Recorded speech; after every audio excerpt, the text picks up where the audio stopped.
My name is Lee Holland. I'm the Corporation Vice President of FOP Lodge 35. I'm also a police officer in Montgomery County, and I've been a police officer here for 13 years. Police morale, I think right now, at least here in our county, is probably as low as it was in the 80s when we went and got collective bargaining in this county. And we had officers out in front of the county council building with picket signs saying they wanted rights. And I think we're getting to that point now where officers' morale is getting back to that point.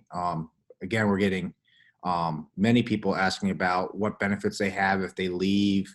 What are we doing to help them if they stay? So there's a lot of questions being asked by police officers in the county right now. The vocal support from the community of support is just not there as it has been before. And that's what I think a lot of our officers are looking for, is support from their community, because right now they're just seeing, posts of people saying how much we need change and we have bad officers and stuff like that. What about the use of smartphones? I know cameras, I know it's not that new, but it seems like now whenever there's a police officer, people immediately start photographing. Is absolutely. That an issue, or? I mean, that's daily. For me, I hadn't dealt with it because I've been up here for 3 or 4 years. So before I came up here, it wasn't that big of a thing. I had some, and we knew the rules. People are allowed to film you. You shouldn't be going there saying, "I need your phone." That's all that stuff. People have the right to record you. You're in the public; they can record you. But I think more than ever now, yes, people recording people. But me personally, I don't know that. I just hear that from the officers. Is people have their phones out, but we have body cameras.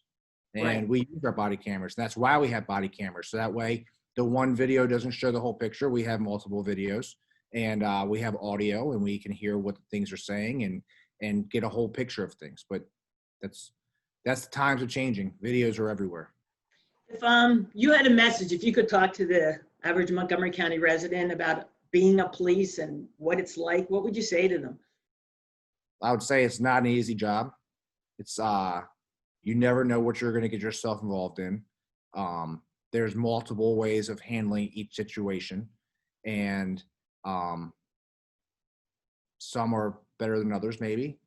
But at the end of the day, I think every police officer here in Montgomery County is just trying to do the best they can to protect the citizens of the Montgomery County here. No one's out there trying to hurt anybody if they don't have to.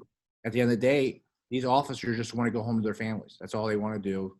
They want to do their job, do it the best they can, go home to their families, and live on like everyone else. We're all human. That's always been our responsibility. You can't, if you see someone kicking someone's head in, you better step in. You've always had that responsibility to stop that. It's just that there's some times that you don't. Force is never pretty. Whenever you get to put your hands on somebody, it never looks good, right? And so, what is it? When is it excessive, when it's not? And that's the hard thing that needs to be trained to people. And that's on the police department to train on what does that mean.